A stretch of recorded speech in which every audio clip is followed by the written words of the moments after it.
All righty, I think we are recording. All right, so this is the first in our series of conversations from House District 44 with Travis Nelson, Democratic National Committeeman.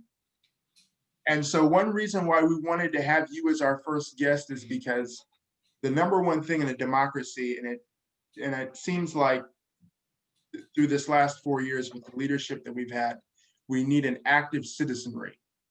And so with someone like you, who's, not a, professional public servant, just an engaged citizen, doing all of this and a full-time job, I thought was appropriate to have, someone of your caliber on this conversation. And so we wanted to get started by talking about, as, between two young people, two young voters, we seem to see, and I noticed it a lot more on social media last week after the debate, people have gotten so cynical about, our politics, particularly our national politics, and people just are very hesitant to vote. They just don't even feel like their vote really even counts most of the time, and they feel like it's a worthless process. What are your opinions on that? I understand the cynicism, but I could not disagree with it more. Oftentimes when we think about the vote, we think just about the presidential race, right? But we are voting. When you vote, you are voting for things up and down the ballot. And that is so important for us to remember. You're voting for not only president, a lot of times you're voting for your US senators, you're voting for your congresspeople, you're voting for your state legislative representatives, and a lot of times you're voting for mayor, city council, the people who make decisions that directly impact your day-to-day life. When you look at traffic, when you look at houselessness, when you look at things that are happening, parks, all that within your city, that's your city council and your mayor. When you look at how criminal justice is enforced in your city and how the criminal justice system works in your community, that is your prosecutors, which are often on the ballot, and judges. So although we tend to think about the presidential race, it's important to get educated about the entire ballot, because the further down the ballot you go, the closer the impact of the decisions, the closer the impact of the decisions of those who are elected is on your life. Yeah, I mean, I feel like, just from my perspective, I feel like we've come to a point where, if you talk to older voters, especially people that own homes, they want to have that input as far as, where their tax dollars are going. Yeah. And, I think one thing that's important, I don't know how you feel about this, but I think one thing that's important is that, people are going to fill up those positions no matter who's there, And so if we don't make sure we have people that have our interests and that have, backgrounds similar to us, people that we can identify with, then, the positions get up in the hand or only in the hands of the privileged. Yeah. And this is another thing I wanted to get your perspective on, because you do quite a bit of traveling and some of the are acquainted with some of the major players. What are they like in person as people for the most part? Are they, do you find them to be hardworking? Do you find some of them to be sort of not shallow, but like self-centered and pompous? Yeah, I mean, I was trying to put it, a more politically correct way, but it's all good. It's all good. It's just us talking, right, Alex? There are some elected officials and folks who are in politics who are like that. I'd actually say that the self-centered and pompous people tend to be more the people who are behind the scenes. Elected officials are just people, whether it's your state representatives or Nancy Pelosi. We are all people. We're all here on this earth for a limited amount of time. And I think most people get into politics for the right reasons. And I think most people, especially on the D side, get involved because we want to help people. So yeah, most of the politicians that I meet are down to earth people. They're nice, they're friendly. It's the exception and not the rule to meet somebody who's full of themselves and won't give you even a hello. Yeah, that's, I'd say in my limited experiences, it'd be the same, especially with our people here in Oregon, our Congress people.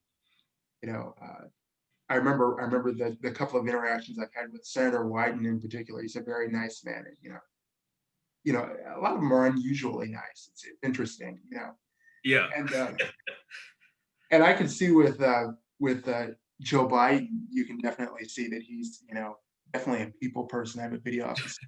Joe Biden is very nice. I've had the opportunity to actually meet him and have a conversation with him once, and very nice. But what I will say is he is a little handsy, and that's probably some old school politician. But I first met him, it was probably 2 or 3 years ago, and I was with my sister, and she noticed that, and I noticed it too. And actually, when I went to go meet him, to take a photo with him, he grabbed my hand and he pulled me in close. And he looked at my buttons, and I was wearing a Black Lives Matter button and a Nurses for Single Payer button. And he pointed at the Black Lives Matter button. He said, "They sure do." And then he said, "Oh, you're a nurse?" And I said, "Yeah, yeah, I'm a nurse." And he said, "Well, you and all your fellow nurses are doing the Lord's work. And I am so appreciative for everything that you all do. There have been way too many times in my life that I've needed a nurse, and we've always had good nursing care." And that stood out to me. Yeah, he definitely seems like the type of person that he would be very, he's almost like, I know I've heard similar stories about the Clintons, both of them, how they're very personable from interactions. I had a chance to go to Arkansas. And people, I mean, the Clintons are controversial people now. I mean, if we're honest about it, in some of their, uh, especially the people in my crowd, some of the policies we have disagreements with, but the people in Arkansas, they felt like they were just wonderful people, wonderful folks, very nice. And so, and you mentioned about being a registered nurse, and that's another key credential that you have. And so we're in the midst of this global pandemic, Right. this pandemic that's the last time we had one like this was more than a century ago. And so, what is the federal as what is the impact of COVID-19 on our political landscape? What do you believe the Wow. Well, it's just crazy. I was working at the bedside during the swine flu, H1N1, and that was nothing like this. This is a global pandemic that shut down our country. In my opinion, it shut down our country way too long, and not because the restrictions are heavy-handed, but because we're not all masking and doing the things that we're supposed to do. We're not able to get the levels low enough to where we can get kids back in school and all of that. But COVID has completely changed the political atmosphere. I mean, I think a big part of the reason that Donald Trump is doing so poorly in the polls is because he has completely failed at handling the COVID-19 epidemic. I do think it's interesting that when COVID really first started taking off in the U.S. and we had the spikes in New York and a couple other metro areas around the country. Initially, pretty much everybody was on board with masking, and then when the news got out that it was a lot of people of color were disproportionately impacted by COVID-19, that's when you began to see these armed militias that were mostly white men show up at state capitals around the country and demand that states start to reopen. And I think that political pressure is a big part of the reason we are where we are now, where we're still seeing these COVID spikes around the country, and people who just flat out don't want to wear masks because they don't believe in them because of the positive reinforcement they've had about with these opinions on masking that come from the president of the United States. And I think polling's pretty clear that the majority of the country is not in agreement with the president or people who choose not to mask. I think that's had an impact on Trump, and I think it'll have an impact on Republicans down the ballot. Did you ever think that, and this is one of the things I really don't understand about Donald Trump, did you ever think we'd ever have a president that just is totally indifferent to we're at what I believe today was like 211, or I believe 211,000. That's more than a lot of the wars that we've fought combined, I believe. Did you ever think that, did you think November 9th, 2016, when Donald Trump won, did you ever think that if something, a major global catastrophe happened as we're facing right now, did you ever think that he would be so indifferent to this? So, callous? Well, I didn't think he'd be prepared to handle something like this, first off. I was in my 20s for the most part when George Bush was around, and I thought he was terrible. I thought George Bush was bad, dragging us into 2 wars, and I was one of the people protesting George Bush back in the day. And George Bush ain't got nothing on Donald Trump. Donald Trump, 200,000 Americans have died on his watch. And at this point, he's pretty much saying people gotta die. We may lose 600,000 people. It is what it is, right? And it's scary that we have a president that would say something like that and take that approach and attitude. But what's even scarier to me is that through all of this, his approval rating remains anywhere from 40 to 45%. So that means 4 out of every 10 Americans, 4.5 out of every 10 Americans really agree with the job performance of Donald Trump.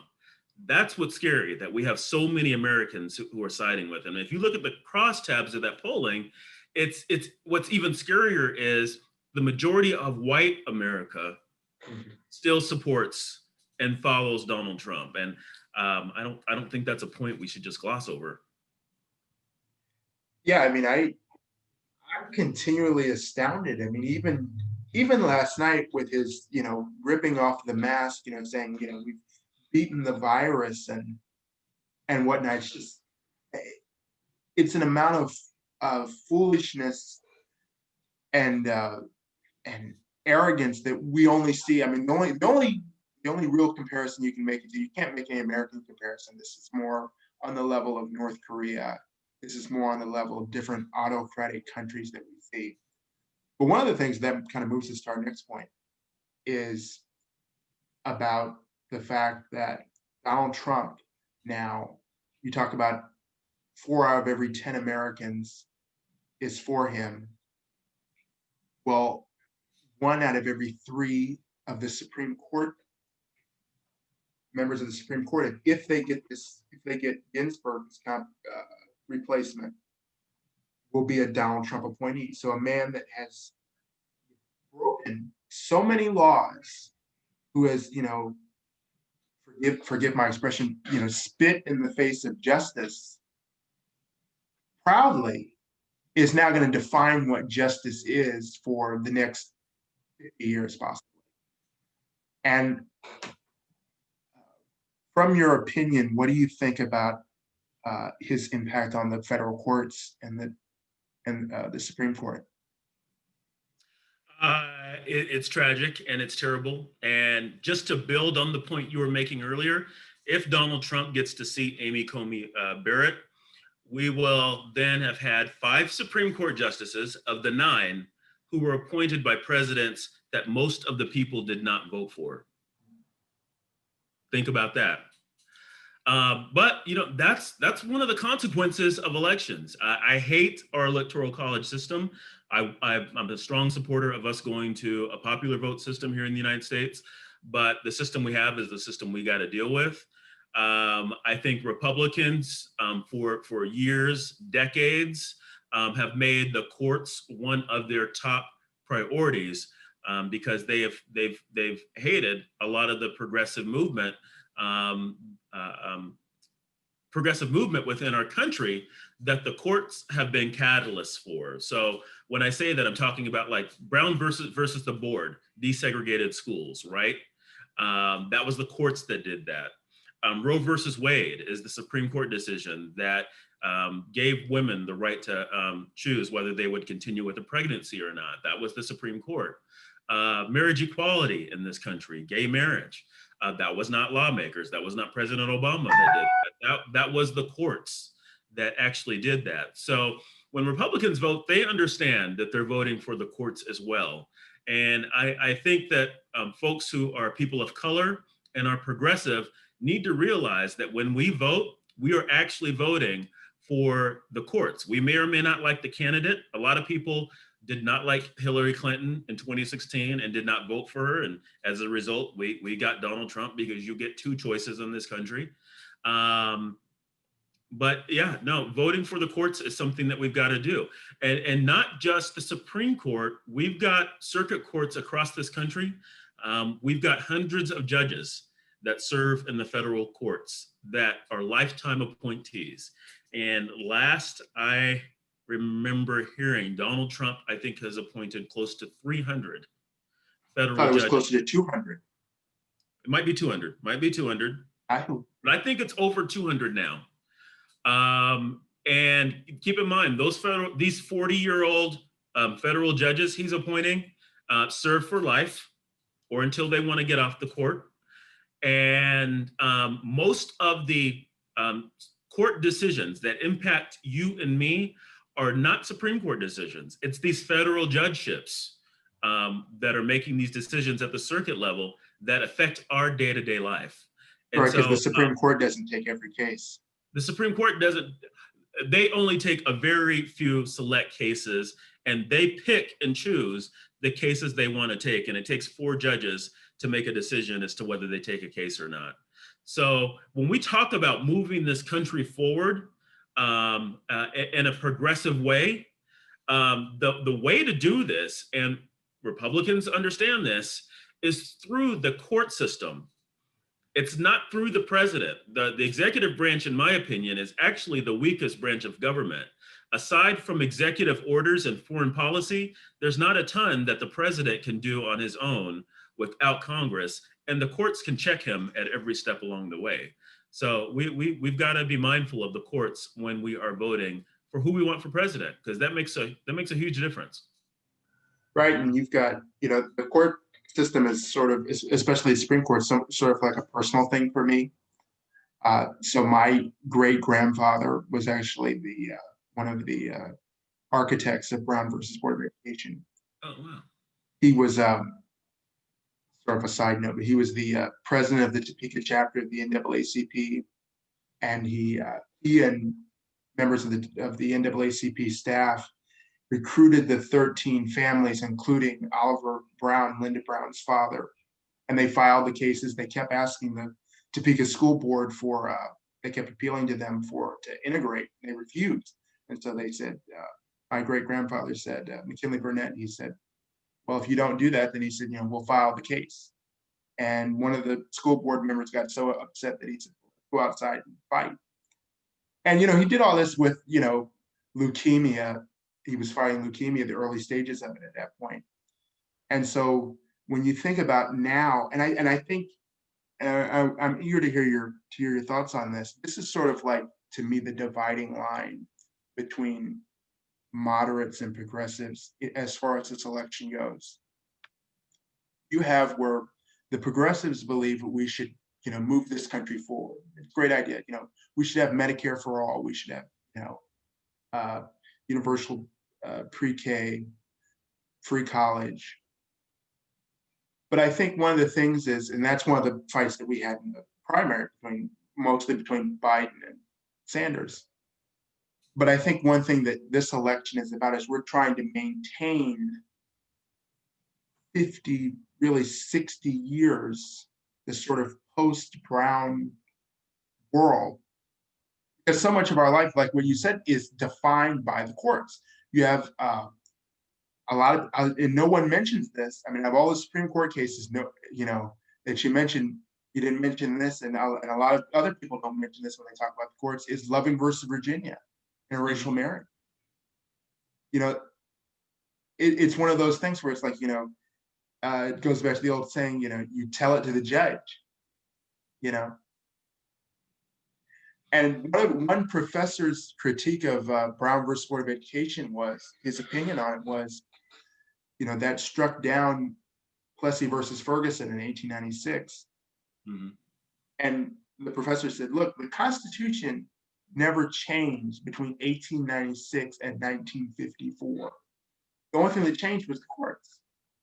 And so we take all of these different precedents, Roe, Loving, Brown, all of these landmark cases that have built our, world, and most recently, Obergefell versus Hodges, the marriage equality case, and we've taken it, in many cases, in many regards, we've taken it for granted, and so we need to be able to maintain, that precedent, because it can easily be ripped away just by another interpret. I mean, we've seen what they have done to the Voting Rights Act. Oh yeah, it's been gutted. Mm-hmm. It's been gutted, and even and that's going back to the importance of the courts. A big part of the reason we got Brown versus the board, a big part of the reason that we had the Civil Rights Act of 1964, hold up in the courts, a big part of the reason that Medicaid and all the Great Society things done under Lyndon Johnson held up under the courts were a legacy. As a result, it was a result of the legacy that FDR and Harry Truman actually left.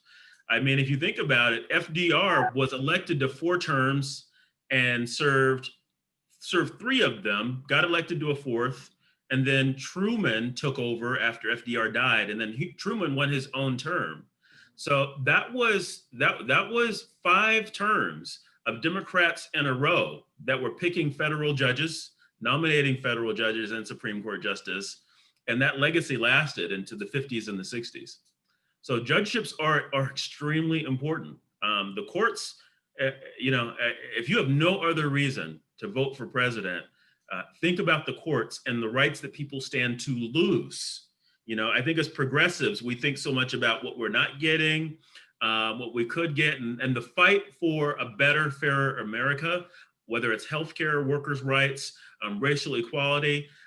Those are all fights we've got to continue with. But at the same time, it's important for us to remember that we can't afford to lose ground, because there are always going to be those in this country that are coming for us and are trying to attack us. And so whenever you think about voting for, U.S. Senator or the presidency, from my perspective, the courts have to be at top of mind. I agree. And we could sit here all night and talk about the different court cases that have impacted us. Yeah, and I think that's an awesome story about your great grandfather. Yes. Yeah, no, that's a really cool story, and I'm thankful for his dedication and the work that he did on that case.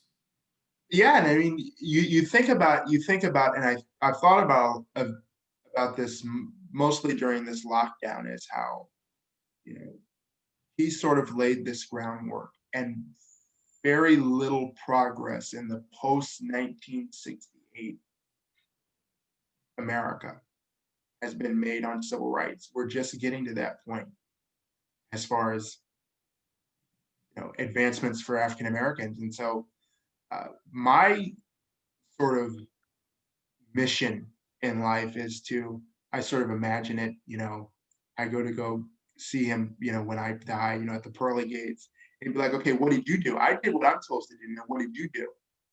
You faced many of the same things that, you saw some of the same, obstacles that I've seen, that we're seeing reemerge at this point. He said, what did you do? And so I think that's all we have to ask ourselves. How are we engaged? Yeah. And I think the part of engagement that us, particularly as people of color, have to remember is that voting is not enough. Voting is great. I think everybody should do it. But after these people get into office, that's really when the work begins. Going to your legislators' town halls, going to City Hall, going to the state legislature, even going to Washington, D.C., writing letters, doing the things that it takes to hold politicians accountable, because that's where a lot of people get frustrated, right? They're like, I elected this person and they said they were going to do this and they didn't do any of that. And I'm here to tell you that one person or a small group of people can have an impact when it comes to holding legislators accountable and reminding them how they got to office and reminding them of the promises and the commitments they made when they were running. Exactly. I mean, that was one of the issues with President Obama's presidency, was where many people voted for him and they expected him to, wave a magic wand and fix all of their problems. I mean, I can remember that. That's some of my first political memories, where people like, when Obama becomes president, everything's going to be good. Everything's going to be fine. And, we needed to be more engaged, and while they were strategizing, we were still sitting there celebrating, this great, liberal achievement. But we needed to be going to work at that point. Yeah, we should have been. And we saw the backlash to President Obama, right? We saw all of the state legislators that flipped from blue to red. We saw all of the school board seats across the country that flipped from blue to red. We lost the House had a big flip in Obama's first midterm. The Senate ended up flipping later in his presidency. So, I'm going to be frank. I was one of those people that voted and then sat on the sidelines. But we can't do that. We've got to continue to organize. We've got to continue to push, because politicians and those in an elected office, they really do need us. It's like I was saying earlier, there are always going to be people who are going to say, no, not right now. This is too soon, or we need to go back to the way things are. And we've got to keep pushing back against those ideas, in addition to trying to march forward. And that sort of leads me into my second to final question. And this we've really almost already answered, as far as why it's important for African Americans and people of color to stay engaged in the political process. I guess if you don't feel like answering it, I guess maybe you have some more thoughts to add to it, as far as why it's important for us to stay engaged, or actually this sounds more formally phrased. Why is it so critical for us to be involved in this election specifically? Well, this election, there's a ton on the line, right? We've got we're facing 4 more years of Donald Trump. We also have the opportunity to elect the first African-American female vice president in history, which I think would be a huge move forward in our country. And there's just so much on the line that actually affects each and every one of us, whether you're starting at the top of the ballot or going all the way down. I mean, this election could have an impact on whether this Trump Supreme Court justice is seated on the bench. If Biden isn't elected and Trump gets reelected, he could have another Supreme Court pick or two. There's just so much on the line that impacts each and every one of us, whether you're talking about taxes, you're talking about environmental policy. Climate change is something that we've got to deal with right away. We are in the midst of a climate crisis, and Republicans, by and large, are completely ignoring it. Trump has done almost nothing. Actually, he's probably taken steps back on climate in the last 4 years because he pulled out of Paris. So if we're going to move forward on things like climate, on things like workers' rights, on things like racial justice, on things like healthcare, then we've got to elect Joe Biden and Kamala Harris. And while Joe Biden is not as forward thinking on a lot of the policies as I am when it comes to those things, He's a lot better than having Donald Trump at the helm for another 4 years. So it's important. It's important for us to turn out because things affect us. And I in talking to my friends and family, the attitude I'm hearing now is a lot different than it was in 2016. I know people that sat on the sidelines because they didn't like Hillary, or she was too this, or she was too that, or she voted, for the crime bill, and so they didn't vote for her, or they wrote somebody in, during the general election. Those people aren't saying that now after 4 years of Trump. By and large, they're saying I got to vote and I can't wait for my ballot. When does it get here? When can I go vote? So I think I think the last 4 years have taught us a lot, especially as people of color, especially when you look at policing and you look at Trump calling, Black NFL players sons of bitches. When you look at him demeaning folks who are peacefully protesting after Black men are slaughtered at the hands of law enforcement.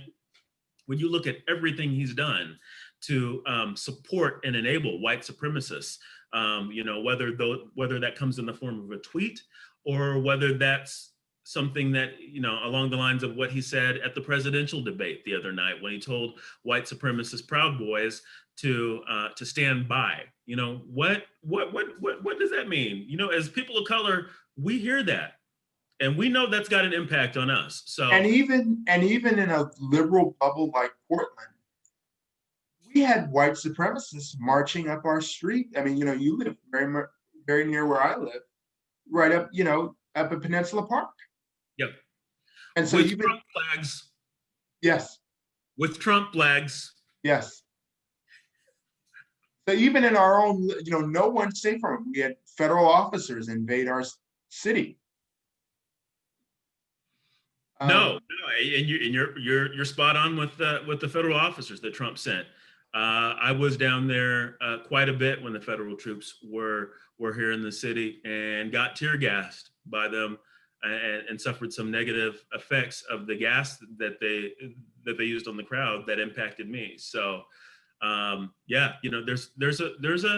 there's a big difference. Sometimes when you have something, you don't know what you got until it's gone.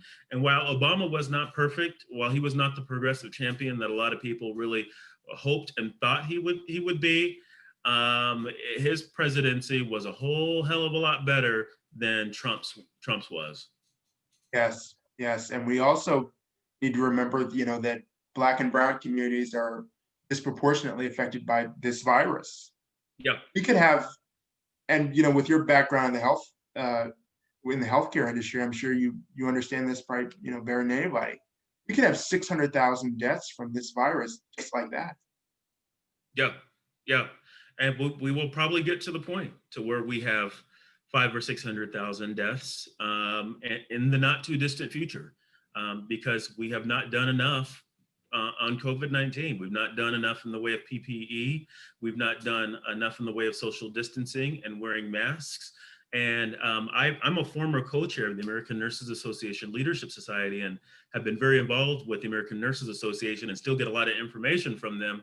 And we are looking at some big spikes in this country this winter. Yes. People need to keep in mind the summer was the lull. Yes. And we still had, 1,000 dying a day at times. We are going to see some spikes as people go indoors, as people get closer. And to be frank, as people have gotten used to COVID-19, right? And as people are making the decision that, I'd rather not wear a mask or be close to my family or hug grandma than have to even worry about COVID-19. So we're going to see some spikes. Things are going to get a whole lot worse. But I hope that a Biden administration will change public policy on COVID-19 and at least stop the spread before we get to the point to where a vaccine is on the market. Yes, and we can't forget about you mentioned Zika, or excuse me, the swine flu. And we understand that Obama and Bush both had pandemic playbooks in place, anticipating a pandemic like this. But to end on a on a positive note, so we don't leave everyone, thinking doom and gloom. What inspires you every day to continue your work, to continue Um, your local activism? People inspire me, and the thought and the hope that we can always do better. I've spent most of my life caring for people, whether that was as a janitor while I was in nursing school, or as a nurse, on the front lines and ERs and critical care units, or as a union rep. I care about people, and I see the impact of government on all of us, whether it's for the positive or for the negative. And I know that when we pass the right initiatives and ballot measures, when we elect the right people to office, when we do the work of actually changing systems, we can make things better in this country. They call it systemic racism and systemic discrimination for a reason, right? It's about the system and attacking how the system works. And when we do that, and when we chip away at it, we can make things better for everybody. And one of the other things that inspires me is actually the opposition, right? Is knowing that there are people out there that wouldn't mind if you or I were true second-class citizens in the same way, our grandparents and great-great-grandparents and our ancestors who were slaves in this country were. I think there are a lot of folks in this country who wouldn't mind if we went back to that. And so knowing that it's up to me and each and every one of us to push back on racism, to push back on sexism, to push back on homophobia, to push back on the people who want to take away rights of workers or want to take away, healthcare, or don't believe that everybody has a right to healthcare. That keeps me pumped. It keeps me energized, and it's what enables me to do the work that I continue to do day in and day out. Well, we certainly are appreciative of you. Hopefully, if this becomes more famous, you can add that to your resume as being the first guest on House District 44's info sessions. And hopefully in the near future, we can get together again and have a cup of coffee during a Biden presidency. That'd be great, Alex. Good job with this, man. Thank you for having me on. All right, appreciate you. Thank you. All right, take care. Have a good night. You as well. Okay.